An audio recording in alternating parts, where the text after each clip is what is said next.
Hi Year 9, here is lesson 11 of your series of lessons on learning spectacles. So we are going to retrieve the word ignorance, and we're going to think back to something that I mentioned last lesson about how is Sheila presented as ignorant in the section we read yesterday. So whilst we feel some sympathy for Sheila, particularly in comparison to her father, Mr. Burling, how is Sheila presented as an ignorant character? So last lesson we looked at misogyny, and remember misogyny is when men look down on women and view women as inferior or less than them. What evidence did we learn, again last lesson, that Sheila was a victim of misogyny? And our new word today is spiteful. So if you're spiteful, oh, sorry, press the wrong button, you'll want to annoy, upset or hurt another person because you feel angry towards them. So when someone does something to annoy you and you want to get back at them or you want to make them feel as bad as you do, that is being spiteful. Okay, so would you describe Jack from Lord of the Flies as a spiteful character? Okay, would you describe Jack as a spiteful character, and explain your answer? So you can pause the video now and answer those 3 questions. So, how is Sheila presented as ignorant? Well, despite feeling sympathy and horror that Eva Smith has killed herself, Sheila says to the inspector, "I wish you hadn't told me." So actually, she desires to continue to be ignorant. You know, it's very upsetting and she wished she didn't know. But we're going to look at more details of what Sheila did to Eva Smith today, and you can see for yourself whether you think she gets more or less ignorant. So last lesson we learned Sheila was a victim of misogyny because of the way she is talked down to by her father, who tells her to just run along like you would a child. We know that Sheila is expected to just live in this sheltered little bubble where all she has to worry about is looking pretty and landing a rich husband. We know that she isn't really valued for her mind or her intelligence or anything really other than her appearance, and that's the way she's been brought up. So spiteful then, Jack is a spiteful character. He hates the fact that Ralph got nominated leader over him, and that spiteful attitude is one that we really do see throughout until he eventually takes the group away from Jack and becomes the dictator that he always wanted to be. So we've got the same knowledge goal as last lesson, but we're going to read a different bit of the play today. We're going to analyse how Priestley uses language to develop our impression of Sheila. So how does that language develop our impression of her? How does this impression link to Priestley's beliefs and his intentions in writing the novel? And how does Sheila's reaction to what she did, how does that differ to Mr. Burling's reaction? Okay, so we're going to find out today the specifics of what Sheila did to Eva Smith. So we're going to read the next section of the play, or listen to it at least, and we're going to think about what Sheila did to Eva Smith, how she reacts to what she's done, how this extract develops our opinion of her character, and what we think Sheila's purpose is in the play. So, as if by magic, this will hopefully work. Yes. Why the devil do you want to go upsetting the child like that? I didn't do it. She's upsetting herself. Why? I don't know. Yet. That's something I have to find out. Well, if you don't mind, I'll find out first. Shall I go to her? No, leave this to me. I must also have a word with my wife, tell her what's happening. We were having a nice little family celebration tonight, and a nasty mess you've made of it. That's more or less what I was thinking earlier tonight, sir. When I was in the infirmary looking at what was left of Eva Smith. A nice little promising life there, I thought. And a nasty mess somebody's made of it. Now that comment's really important because it has wider sort of symbolic relevance. Now remember, symbolic or symbolism is simply when something represents something else. So what we have here is Eva Smith doesn't just represent her own character. Eva Smith represents or symbolises all of the working class, all men and women and children in her social position. So the wider message Priestley's giving here is what a mess the rich make of the lives of the poor because of their capitalist attitudes. I'd like to have a look at that photograph now, Inspector. Now, you heard what I said, Mr. Croft. One line of inquiry at a time. Otherwise, we'll all be talking at once, and we won't know where we are. If you've anything to tell me, you'll have an opportunity of doing it soon. Look here, I've had enough of this. I dare say. I'm sorry, but we were having a little party. I've had a few drinks, and I've got a headache. And as I'm only in the way here, I think I'd better turn in. Oh, if you turn in, you might have to turn out again soon. Getting a bit heavy-handed, aren't you, Inspector? Possibly. But if you're easy with me, I'm easy with you. After all, we're respectable citizens, and not criminals. Sometimes there isn't as much difference as you think. Often, if it was left to me, I wouldn't know where to draw the line. Fortunately, it isn't left to you, is it? No, but some things are. Enquiries of this sort, for instance. So that's a really important bit as well, because Gerald says, you know, we're not criminals, we're respectable citizens, just because he's rich. And J.B. Priestley, or the inspector, through the inspector, is saying, actually, if it was left up to him, he wouldn't know where to draw the line between criminals and respectable citizens, because actually often the biggest criminals are the rich in the way they behave. So that's another pro-socialist message there. Well, Miss Burling? You knew it was me all the time, didn't you? I had an idea it might be.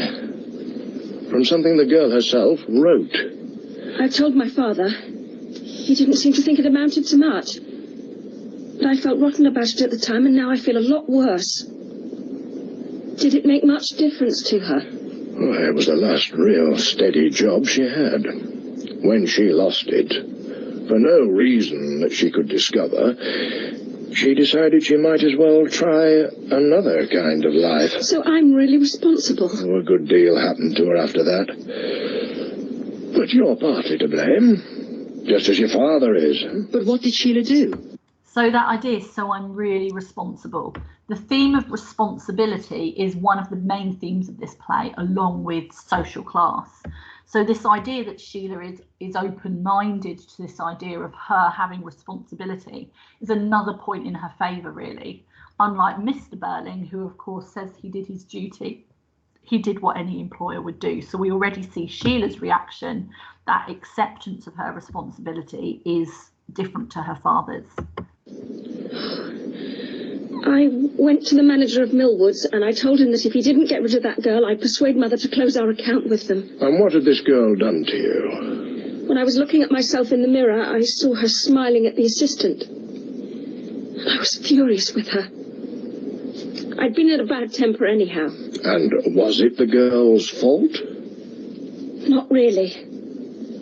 All right, Gerald, you needn't look at me like that. At least I'm trying to tell the truth. I expect you've done things you're ashamed of, too. I never said I hadn't. Never mind. You can settle that between you afterwards. What happened, Miss Burling? Well, I'd gone in to try something on. It was an idea of my own. Mother had been against it, and so had the assistant, but I always think this is a really interesting bit.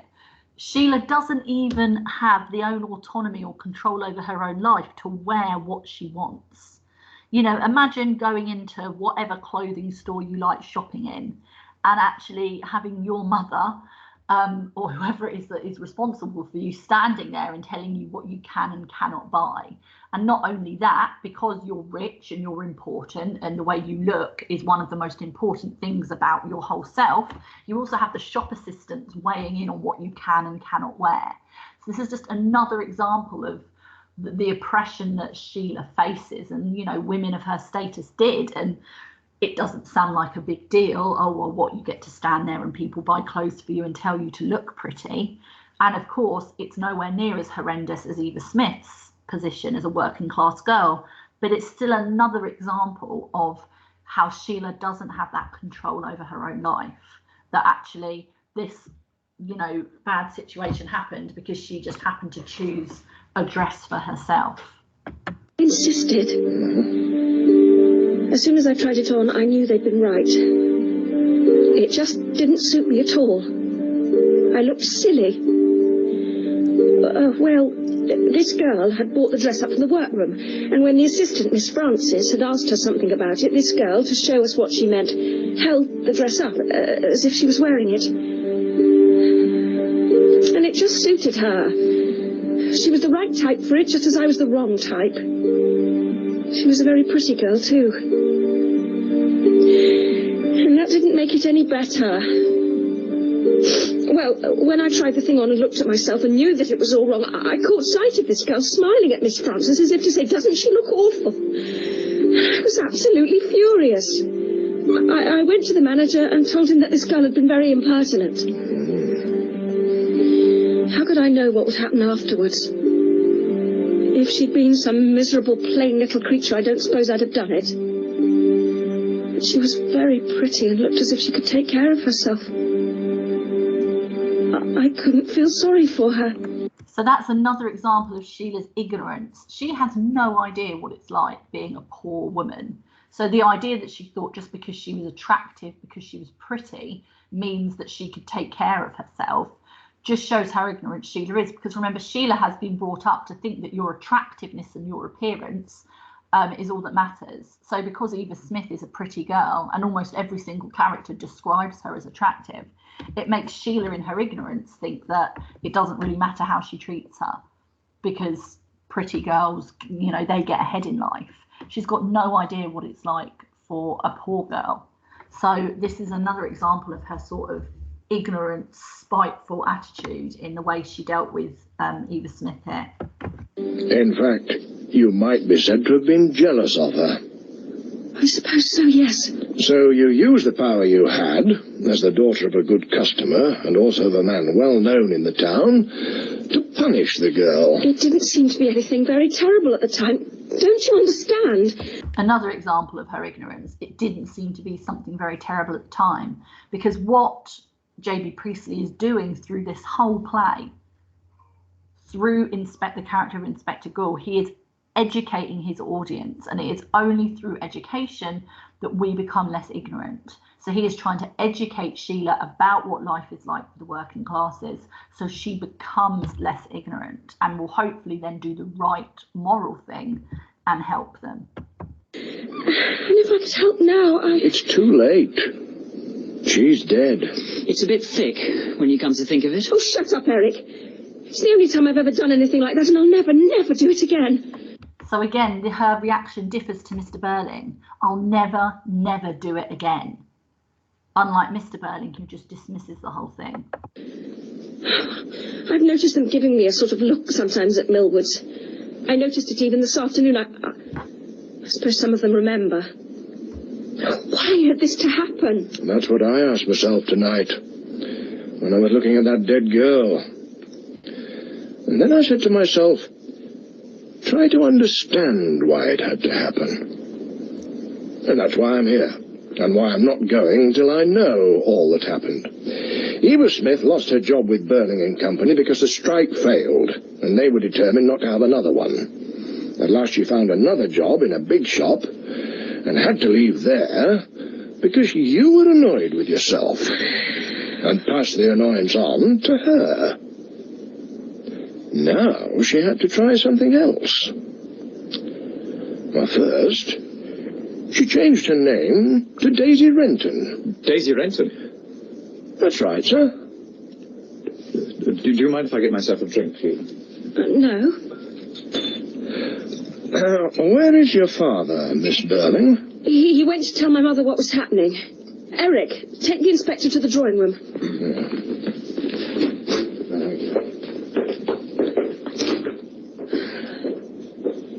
Well, Gerald? Well, what? How did you come to know this girl, Eva Smith? I didn't. Daisy Renton, then. It's the same thing. Why should I have known her? You gave yourself away as soon as he mentioned her other name. All right. I knew her. Let's leave it at that. You can't leave it at that. Listen, darling. That's no use. You not only knew her, but you knew her very well. Otherwise you wouldn't look so guilty about it. When did you first get to know her?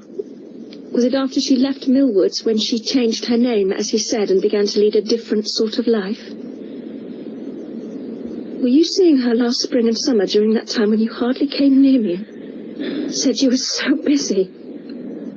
Were you? Oh, yes, of course you were. I'm sorry, Sheila. But it was all over and done with last summer. I hadn't set eyes on the girl for at least 6 months. Oh. I don't come into the suicide business. So for God's sake, don't say anything to the inspector. You fool, he knows. And I hate to think how much he knows that we don't know yet. You'll see. Well... Okay, so that is the end of Act 1. And what becomes really apparent is Gerald does, in fact, recognise not Eva Smith, but he recognises the name Daisy Renton. And the next bit of the play is finding out how Gerald is involved in this whole thing. So while the PowerPoint just loads back up, let's get to our place. So what did Sheila do to Eva Smith? So you can just write a brief couple of sentence summary of what she did. How does she react to what she's done? How does this extract develop our opinion of her character? And what do you think Sheila's purpose is in the play?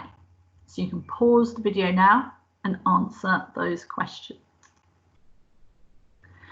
So what did Sheila do to Eva Smith? She was shopping in Millwoods.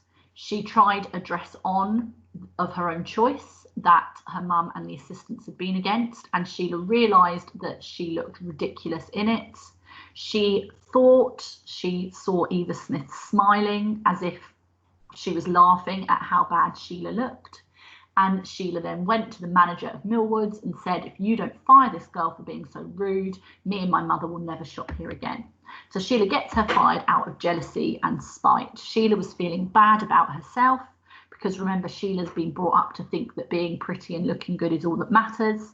So the fact that she didn't look pretty and didn't look good caused her to lash out in spite at Eva Smith, and her own ignorance in the fact that Eva Smith was attractive made her think that she didn't do anything wrong. However, she reacts in the complete opposite manner to Mr. Burling. She feels incredibly guilty and swears that she'd never do anything like it again.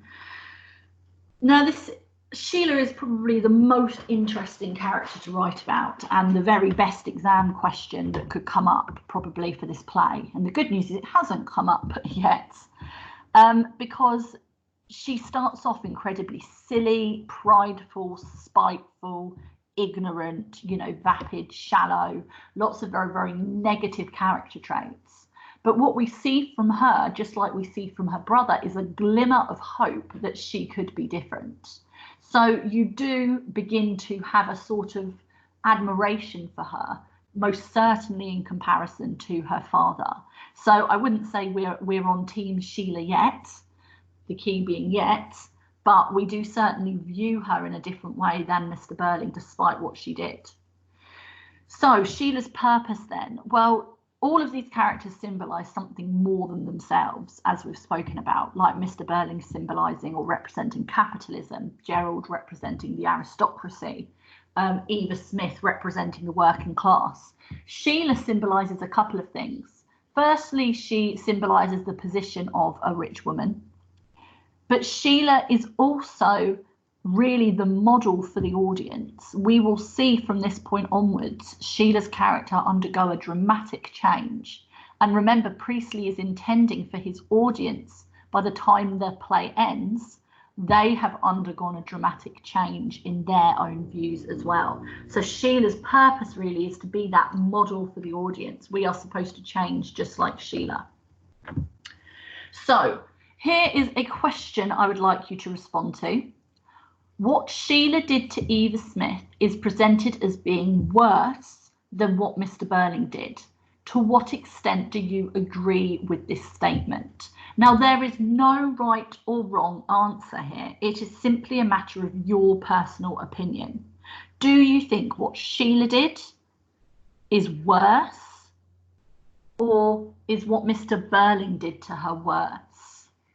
You need to really explain why you have that opinion. You know, the beauty of English literature, and as I've said to anyone in my classroom ever in the last 13 however years I've been teaching, the beauty of English literature for me is it is about developing your own personal opinion and response. And if that's not the same as your neighbour, if that's not the same as your teacher, it doesn't matter. I love it when students challenge me and give a different opinion, because that is the beauty and the amazing thing about this subject. So these questions, or these types of questions, are so important for you to think, what is my opinion? What is it that Mr. Burling does, or what is it that Sheila does that makes me think that? Okay, so you can pause the video and respond to that question. So finally then, our final feedback. So what does Sheila's spiteful actions reveal about her character? And how is Sheila presented as ignorant to the situation of the working class?